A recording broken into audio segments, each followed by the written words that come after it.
Ja, det ser jo nemt ud, når Martin han gør det. Nu vil jeg give det et forsøg her på min Fenderliste. Jeg har min fiberklud børsten, og så den her fibersvamp, som jeg bruger til at komme tick-cleaneren på med. Jeg lægger sådan en lag ud her, så det ligger jævnt. Så lader jeg materialet eller produktet arbejde lidt, og så går jeg i gang med at skrubbe. Og så kan man allerede her se, hvordan det begynder at gå af stille og roligt.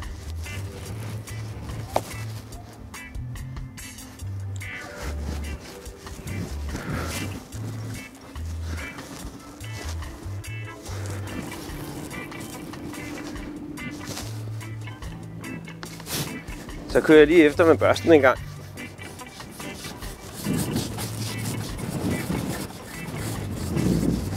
De her børster skal man passe på med ikke at køre for meget på langs med for hård en børste, fordi så går den ned og tager den bløde del af træet.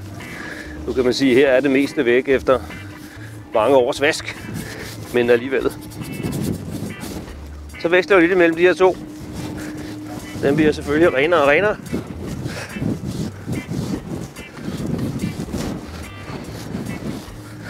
Så skulle jeg i princippet skylle efter her. Men nu tror jeg bare for illustrationens skyld, at jeg lige tager min fiberklud her og tørrer af med.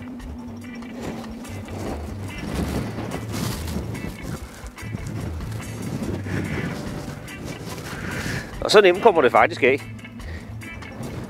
Det foregår igen på knæ og med knofedt, men resultatet er egentlig ret godt.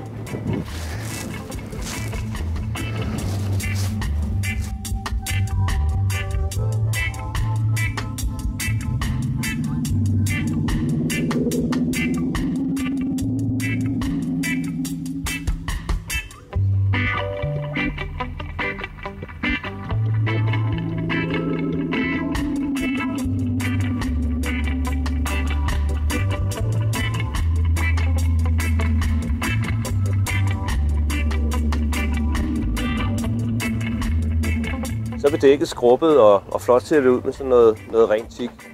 Men det mest imponerende, det er nok cockpittet her, som virkelig har fået et løft med den her rengøring.